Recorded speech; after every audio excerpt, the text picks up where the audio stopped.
Hello friends, आप सभी का एक बार फिर से मेरे इस चैनल पर स्वागत है। आज हम डिस्कस करेंगे रस्किन बॉन्ड के द्वारा लिखा गया उनका एक बहुत ही famous novel the blue umbrella.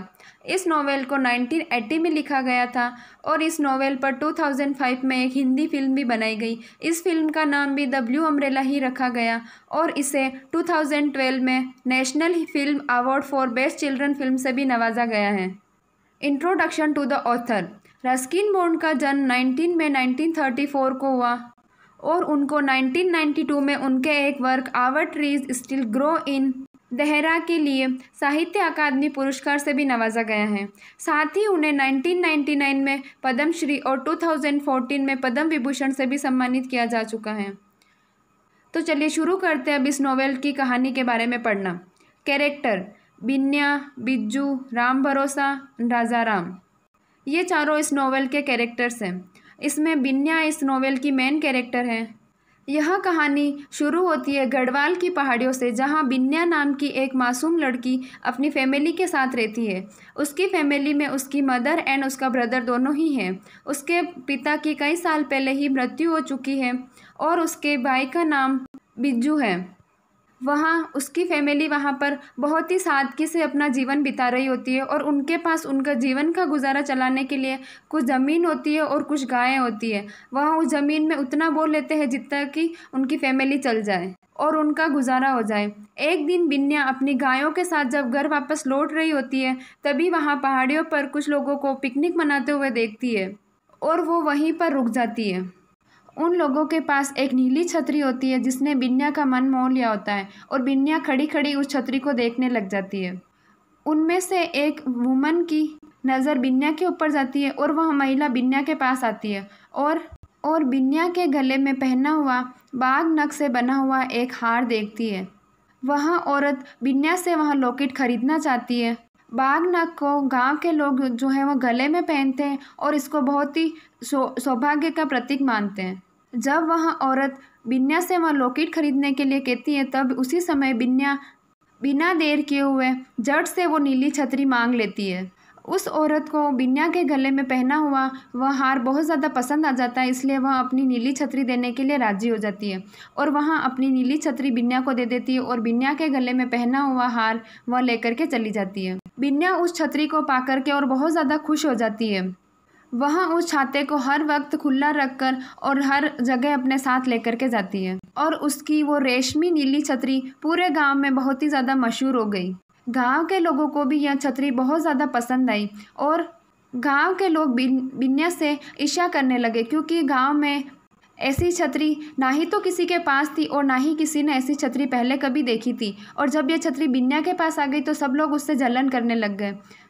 गांव के लोग चाहते थे कि बिन्या के पास जो इतनी प्यारी छतरी है वह उन लोगों को मिल जाए और उस गांव के बच्चे भी उस छतरी की तारीफ़ करते हुए नहीं थकते थे।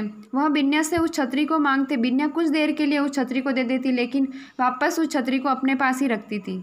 कुछ समय बाद बारिश का मौसम आ गया और उस छतरी ने बिन्या का खूब साथ निभाया। पहले बिन्या इस छतरी को इतनी कड़ी धूप में लेकर के घूमती रहती और अब बारिश में भी इसे लेकर ही घूमती रहती, तो इस वजह से इस छतरी का कलर थोड़ा फीका पड़ गया। फिर भी बिन्या का प्यार उस छतरी के लिए कम नहीं हुआ और ना ही लोगों की उसके प्रति जलन कम हुई। उसी गांव में एक दुकानदार है जिसका नाम है राम भरोसा। उसको भी वह छतरी बहुत ही ज़्यादा पसंद थी। वह भी बिन्या से वह छतरी खरीदना चाहता था और उसने एक बार बिन्या से यह छतरी खरीदने के लिए बोला भी सही, लेकिन बिन्या ने उसी समय उसे मना कर दिया। लेकिन राम भरोसा के मन में वह छतरी भाग गई थी और वह किसी भी तरीके से इस छतरी को हासिल करना चाहता था। बारिश के समय में स्कूलों में छुट्टियां हो गई और राम भरोसा ने पास ही के गांव के एक लड़के को अपनी दुकान पर अपने काम बटाने के लिए रखा। उसका नाम राजा राम था। राजा राम एक बहुत ही चालाक लड़का था और जब उसे पता चला कि राम भरोसा किसी भी तरीके से उस छतरी को पाना चाहता है, तो उसने राम भरोसा से 3 रुपये में एक डील फाइनल की। डील के अनुसार वह 3 रुपये के बदले राम भरोसा को वह छतरी ला करके देगा और एक दिन वह मौका पा करके और बिन्या के घर से उसकी छतरी चुरा लेता है।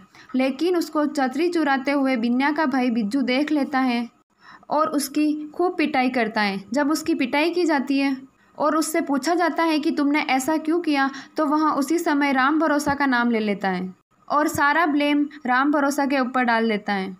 वह बोलता है कि राम भरोसा ने उसे ऐसा करने के लिए धमकी दी थी, अगर वह ऐसा नहीं करेगा तो राम भरोसा उसे अपनी दुकान से निकाल देगा, इसीलिए उसने ऐसा काम किया। और गांव के सभी लोग उसकी इस बात पर भरोसा कर लेते हैं, क्योंकि गांव के सभी लोग यह बात जानते थे कि राम भरोसा को वह छतरी बहुत हद तक पसंद थी, वह कैसे भी करके उसको पाना चाहता था।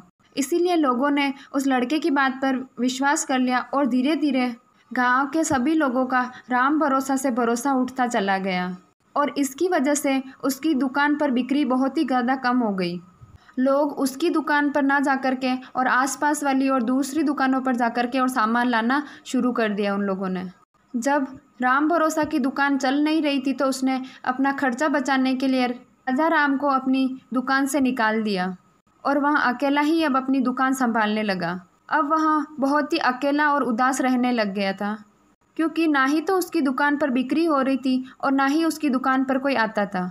बिज्जू और बिन्या जब रोज़ उसकी दुकान के सामने से गुजरते थे तो बिन्या मुंह फेर लेती थी। वह राम भरोसा की तरफ बिल्कुल भी देखती भी नहीं थी, क्योंकि बिन्या कहीं ना कहीं अपने आप को राम भरोसा की जो अभी कंडीशन बन रही थी उसकी ज़िम्मेदार मानती थी अपने आप को, इसीलिए वह उसकी तरफ बिल्कुल भी नहीं देखती। कुछ दिनों के बाद वह राम भरोसा की शॉप पर टॉफ़ी खरीदने के लिए जाती है। राम भरोसा को बिन्या पर डाउट होता है कि वह कहीं टॉफ़ी लेने के लिए नकली सिक्का तो लेकर के नहीं आ गई है, या फिर वह उसका छाता लेकर मुझे जलाने के लिए तो नहीं आई है यहाँ पर। वह जब वापस चली जाती है तो राम भरोसा देखता है कि उसकी छतरी उसकी शॉप पर ही छूट गई है। राम भरोसा को जो छतरी हमेशा से चाहिए थी वह छतरी आज खुद चल करके और राम भरोसा की शॉप पर आ गई थी, यानी बिन्या उसको वहीं पर छोड़ करके चली गई थी। बस राम भरोसा को उस छतरी को छिपा लेना था, लेकिन दूसरे ही पल राम भरोसा सोचने लगता है कि यह छतरी उसके किस काम की है, क्योंकि वह ना ही तो धूप में निकलता है और ना ही बारिश में, वह तो दिन भर अपनी शॉप में ही बैठा रहता है। तो फिर उसने बिन्या को आवाज़ लगाई कि बिन्या, तुम अपना छाता यहीं पर भूल कर जा रही हो। बिन्या दूर से इशारा करते हुए कहती है कि यह छाता अब तुम ही रख लो, मुझे अब यह छाता नहीं चाहिए। राम भरोसा बिन्या को कहता है, लेकिन यह छाता तुम्हें बहुत ज़्यादा पसंद है और यह गांव का सबसे सुंदर छाता है।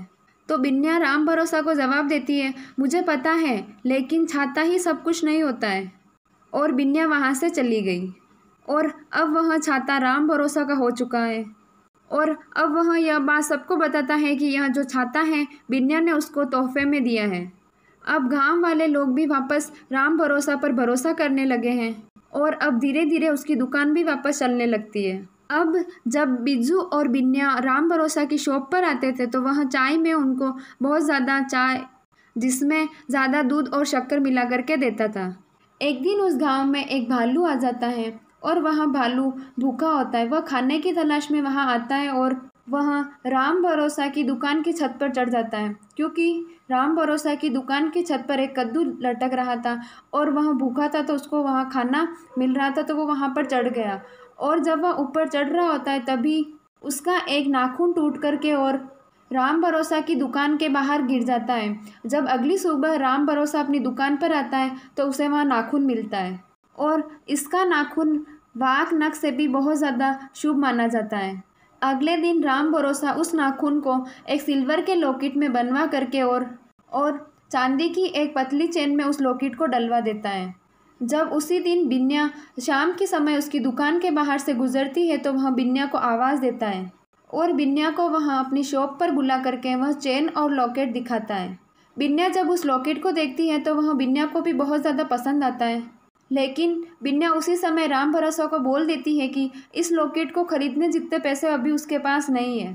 तभी राम भरोसा बिन्या को बोलता है कि मुझे इस लॉकेट के बदले तुमसे कोई पैसे नहीं चाहिए, मैं ये लॉकेट तुम्हें उपहार स्वरूप दे रहा हूँ, क्योंकि तुमने भी मुझे अपना प्रिय छाता दे दिया था तो इसीलिए मैं तुम्हें ये लॉकेट दे रहा हूँ। यह लॉकेट पा करके और बिन्या बहुत ज़्यादा खुश हो जाती है और राम भरोसा बिन्या की वह मुस्कान कभी भी नहीं भूलता है। रात होने से पहले बिन्या अपने घर पर सुरक्षित पहुंच चुकी है।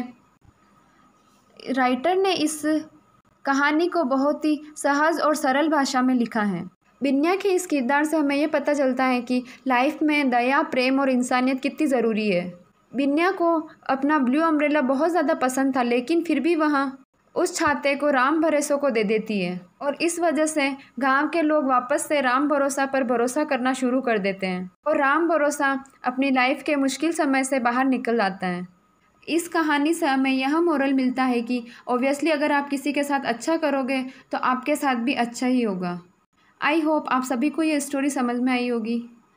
Thank you for watching this video. Please like, share and subscribe this channel.